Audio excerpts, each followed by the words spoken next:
something. Yeah. It is that he's ineffective. Like you can have, he's a symbol of the British Crown, and you can have a lot of problems with that. But he himself, it's kind of hard to hate him. He doesn't really.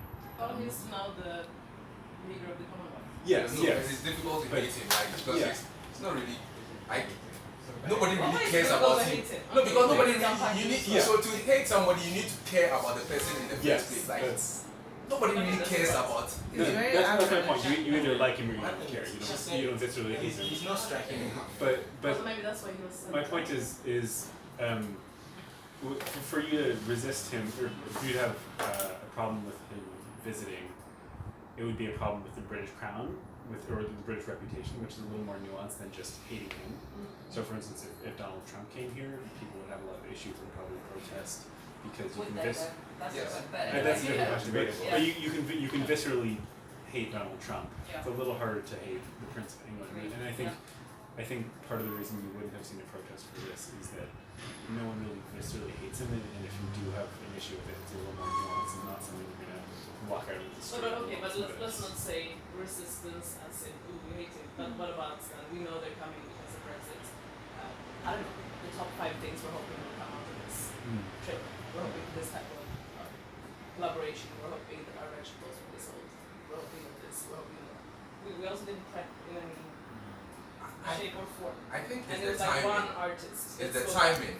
Like the conversation in Ghana at this time is not like people are more animated about some other things right now. Probably if he had come at a time when the focus of the news was on something else, he would have gotten that attention. But his time is coming coincided with all this agitation that is going on in Ghana, and people do not have the emotional bandwidth to stretch their being upset. I don't know how to put it. Their upsetness between the government at the moment and somebody who doesn't live here all the time.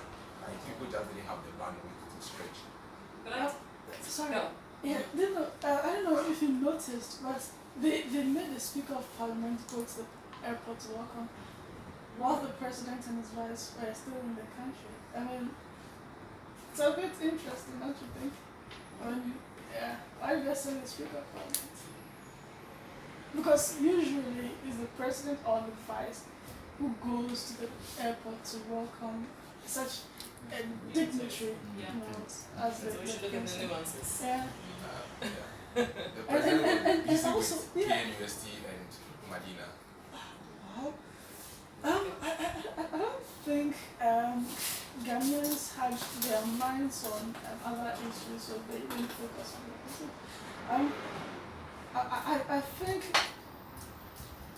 perhaps the private media didn't cover it because they saw it to be, less important.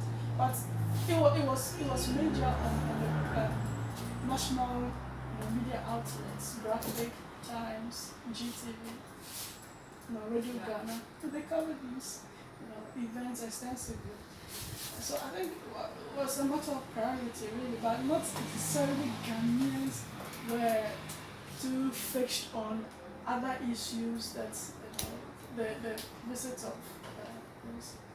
But the question is about the resistance, and maybe the fact that Ghanaians were too busy with their own business is a form of resistance in itself, if you see what I mean. Because lots of people could have come out if they wanted to, but they chose not to. And whether that's because they were making a political statement or not, as the case may be, because they're just preoccupied with daily life, isn't that a form of resistance or in itself? they didn't know much about the prince and the duchess, or even about the visits at all.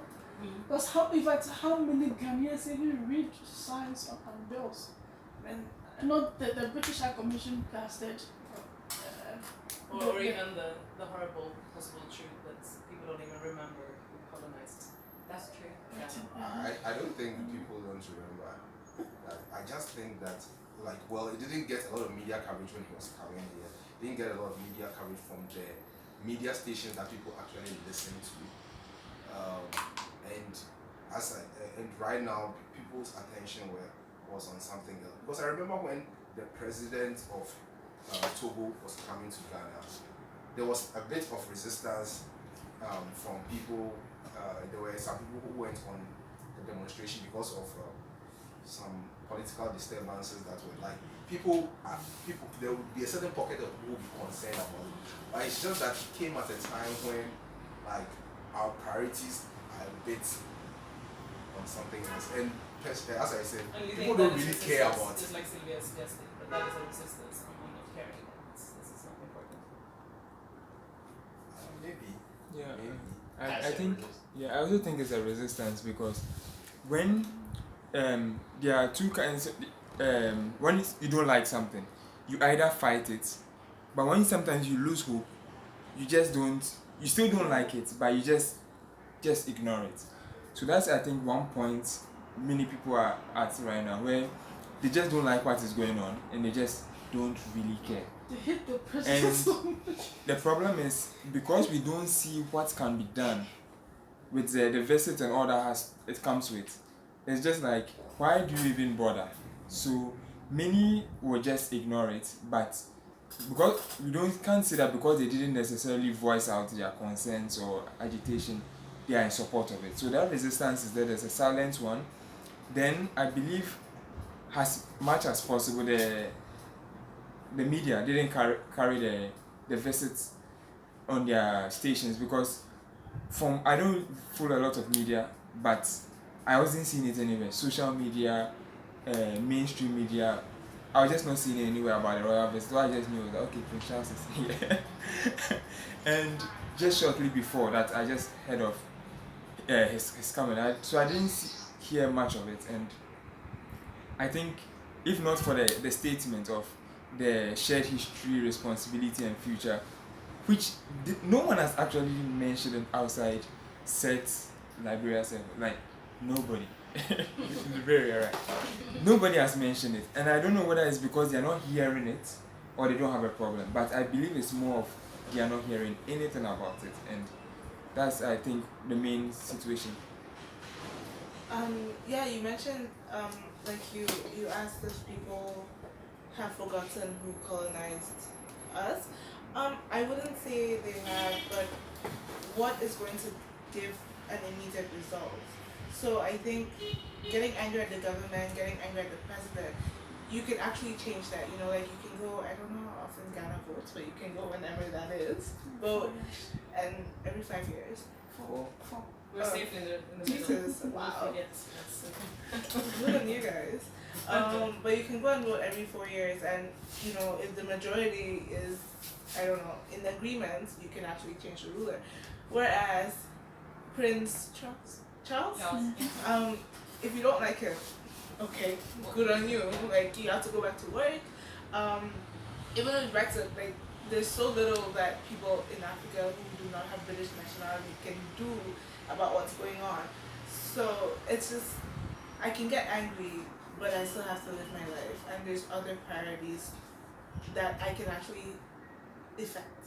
But I think it's bigger than Prince Charles, and maybe that's where we're kind of narrowing the conversation, because it's not just about whether Prince Charles comes to visit, it's whether Prince Charles comes, Melania comes, whoever else comes, Trump comes, and they're all putting out their own narrative, which we know is not the full story.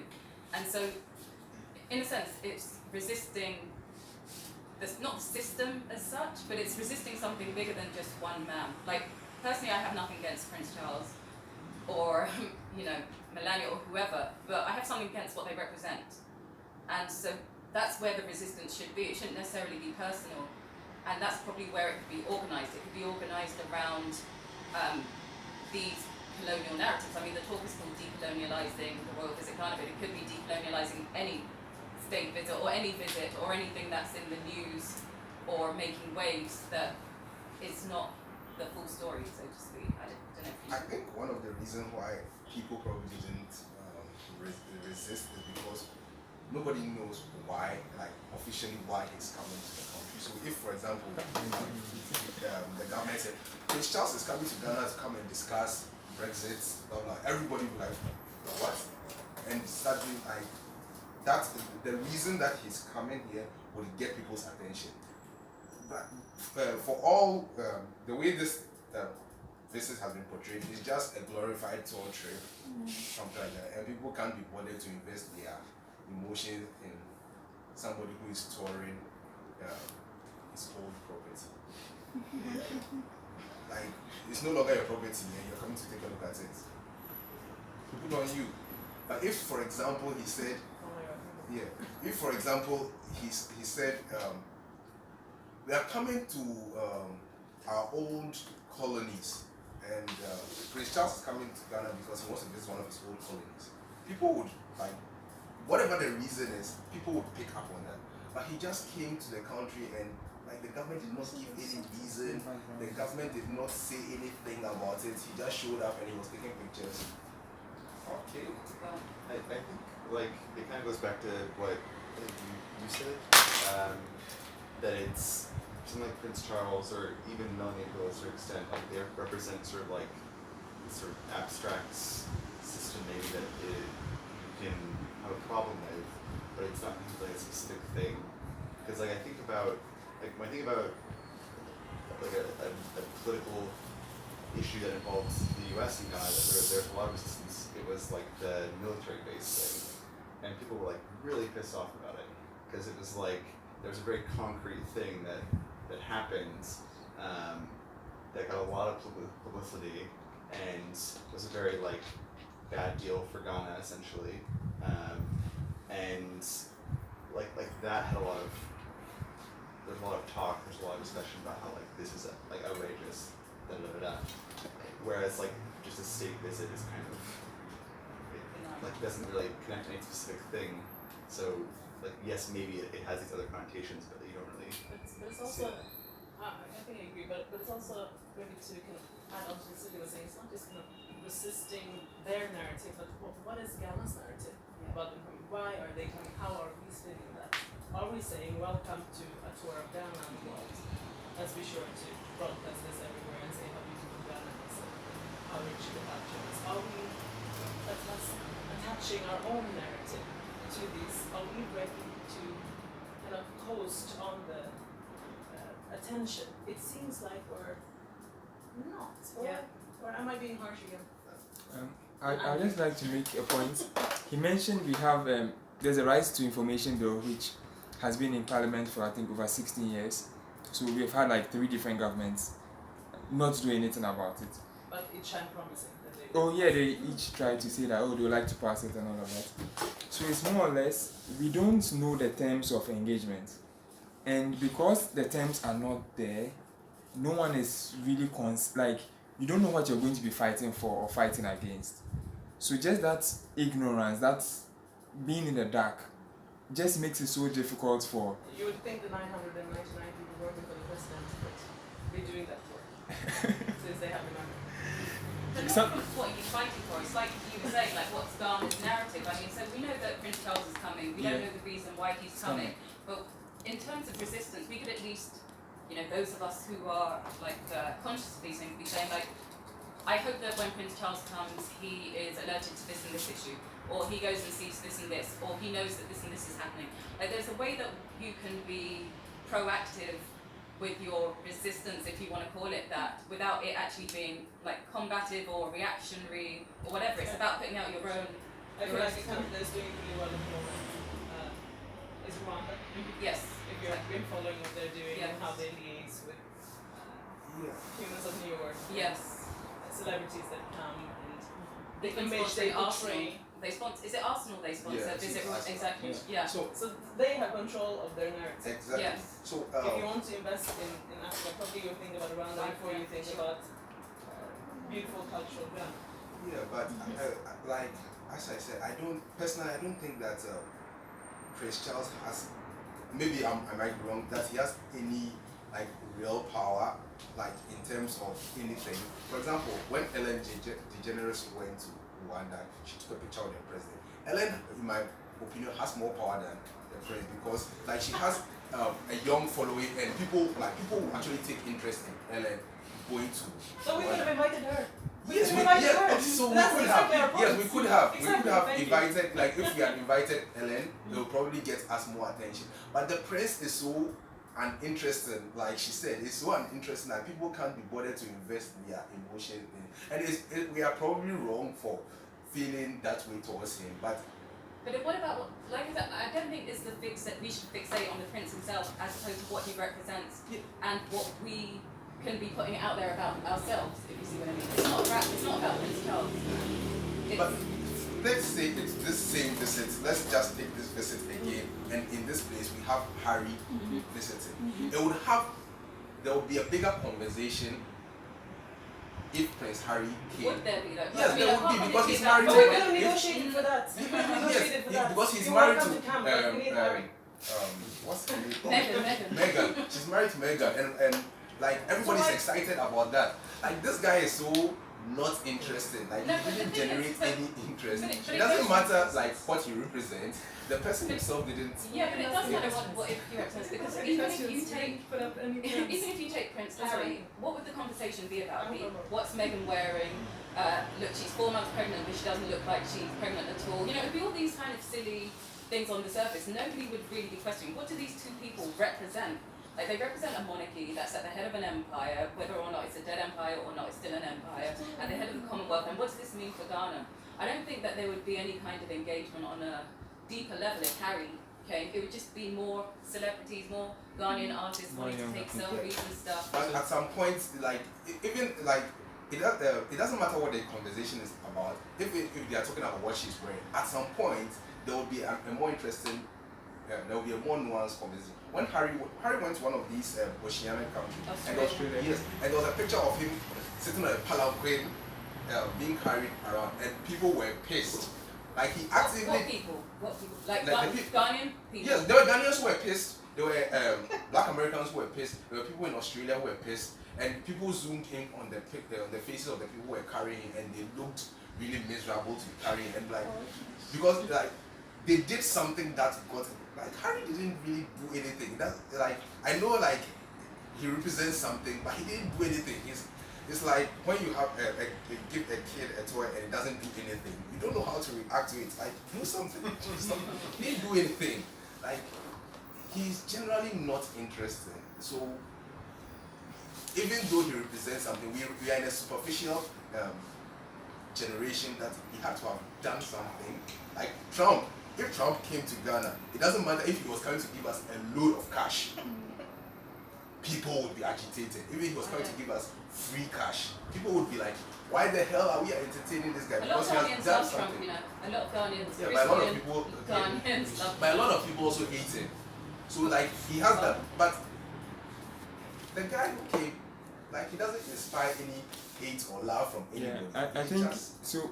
One aspect of it is that I think generally many of us have that mindset where we like to be agitated to act.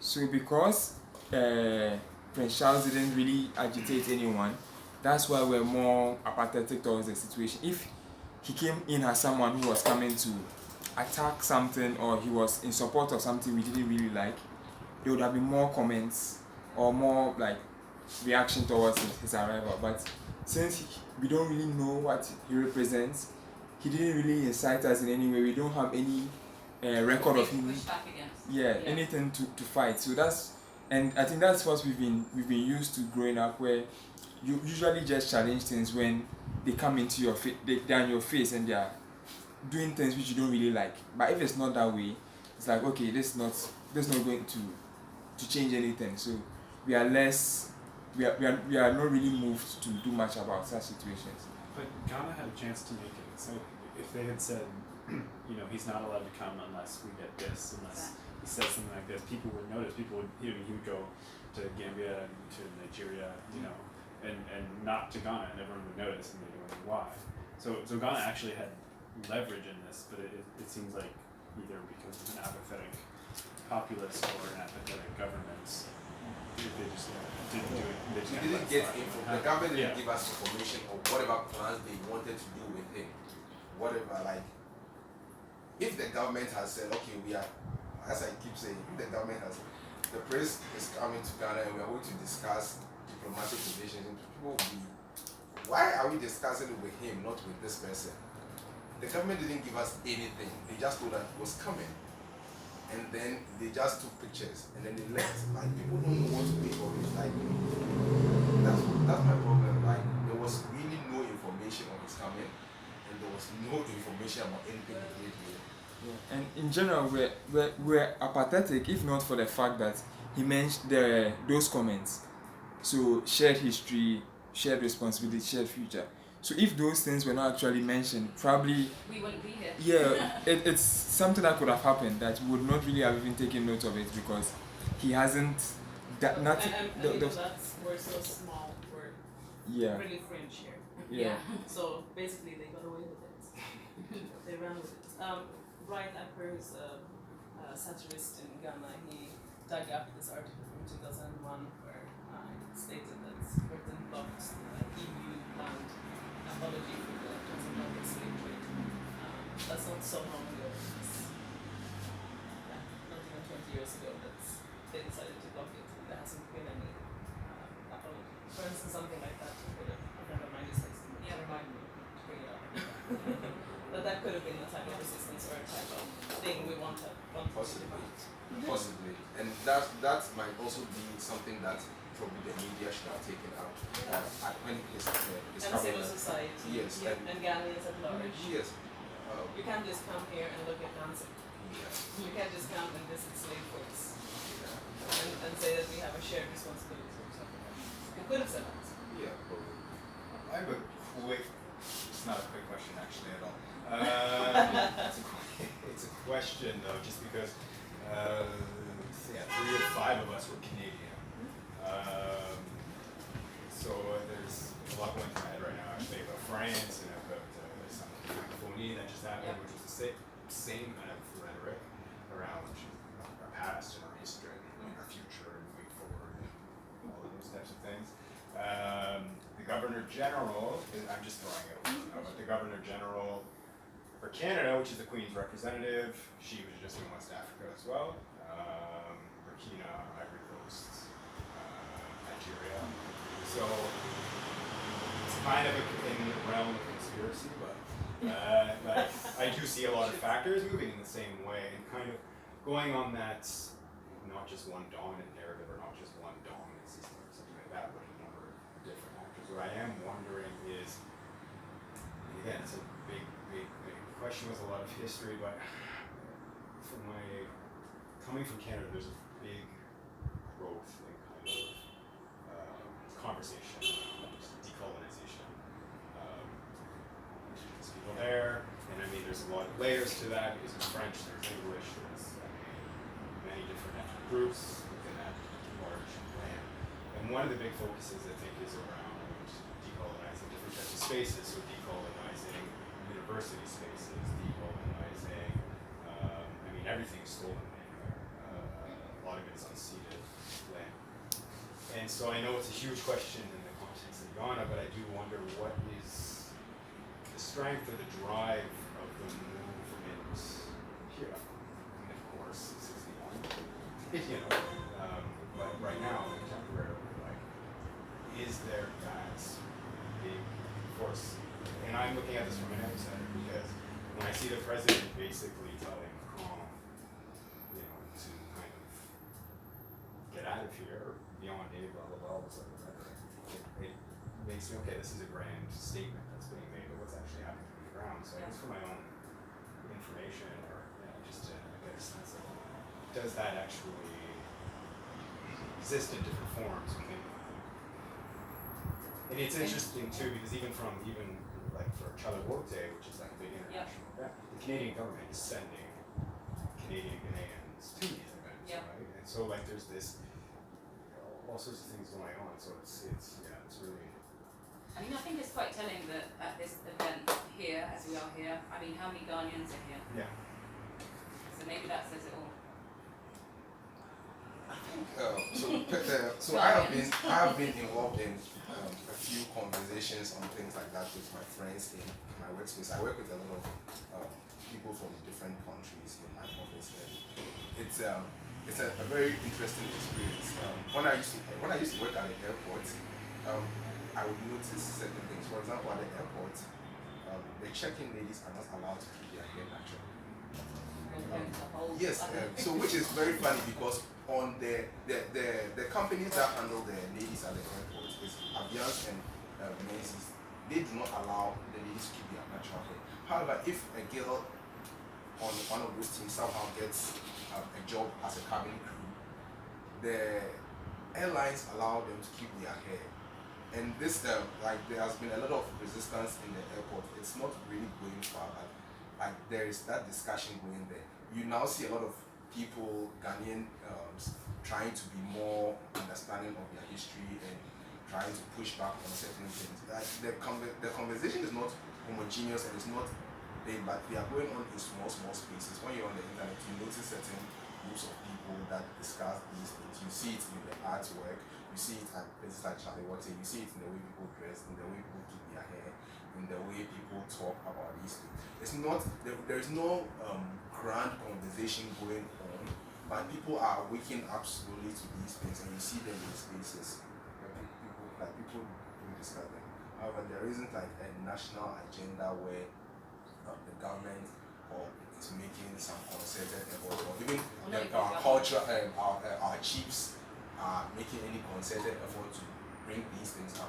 These are things that people are talking about in their small spaces, and I'm sure people here have had an opportunity to discuss these things in some way or something.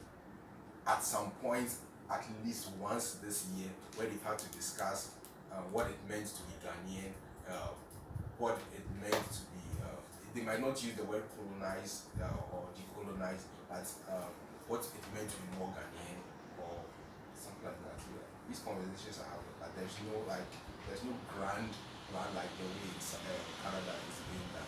To be fair, in Canada, it's kind of like a series of events that have occurred. And I think actually what's happened in the States over the last 5 years called the oil pipelines. I mean, it's natural resources that people have really been kind of galvanizing around. And those issues. Also, I mean, in Canada it's different too. I mean, in '91 there was all sorts of conflicts between indigenous people and the military and stuff like that. But so to me, this still kind of radical. But yeah, if I could add, I just moved here from Canada, and the difference is that Canada is not post-colonial. Like the whole of North America is not post-colonial because colonizers came and they haven't left.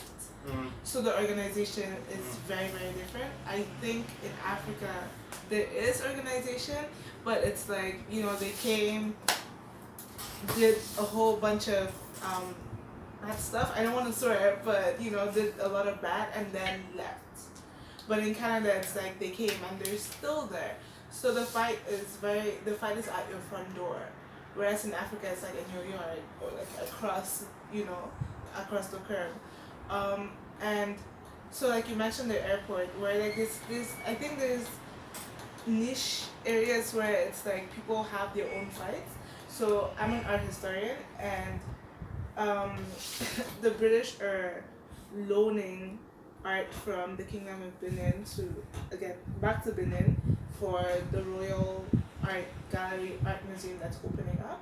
And to me, this is something that really interests me, because how do you loan something that you stole back to the person that you stole it from? But then how do I tell somebody, so how do I tell the Churchill mate that this is happening and he should be concerned about it? Like, he has his own qualms of the day, whereas in Canada, for, let's say, I don't want to speak for indigenous people, but for them it's like a collective, we want white people to treat us better and potentially we want them out of our land. And settlers too, not just white people, but settlers as well. sure. I mean, it's not clear to me in some West African countries that the British have left, but Yeah, oh no. I remember somewhere last year there was a story in the it just came online. There's a place somewhere in Accra where black people weren't allowed. It was a restaurant and black people weren't allowed, like for real. And people didn't know this. Like, because Ghana is a predominantly black country, some of these things are not faced daily, so people would not have be bothered to pick it up. But when the story came out that some black people went to a restaurant in Accra and they were not allowed there because they were black, people got agitated, people made a big fuss about it, the restaurant was closed down. There was a gentleman also posted a story on Twitter some time ago. He went to a pub one evening and he wanted to sit down, and they basically told him that black people aren't allowed to sit here. And he talked about it on Twitter. And no black person ever went to that club again. I don't know how it's going, but nobody talks about it again. They just like, basically, we don't want to have anything to do. And if any black person went there, people would be like, we don't want to have anything to do. I picked there. No, but they had a place closed now. Oh, okay. I don't know. I didn't know about that. to do that. Yeah. But I know that the restaurant was definitely closed down because people got upset about it. So if things like that happen, people get upset. But because Ghana is a predominantly black country, the need to be more upset about these things is not as strong as in the country. But it's not. I disagree with you there. Maybe this question is really like central. Like, where is Ghana on the decolonizing scale? And we talked about spaces being decolonized, but Wathiongo talks about the mind being decolonized.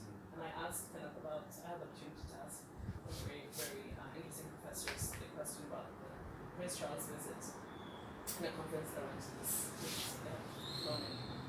And they were talking about kind of the whiteness paradigm and how still in the world today we attach more value to things that are white. Speaking English in a particular way, speaking English, period. Dressing in a particular way, having attended certain education institutions, etc. It still carries a lot of weight, and I think it's extremely clear in Ghana still today. If you go to the big universities, they all publish whenever they have any big meeting, who is in attendance and where they got their degrees, and it's always overseas. It means something, it carries some value. The lighter you are, the more beautiful you are. The less natural you're here, the better. It's slowly changing that part, but as you say, in many kind of important spaces like the airport, still. And I find that strange about the airport in the sense that, I don't know if you remember in South Africa,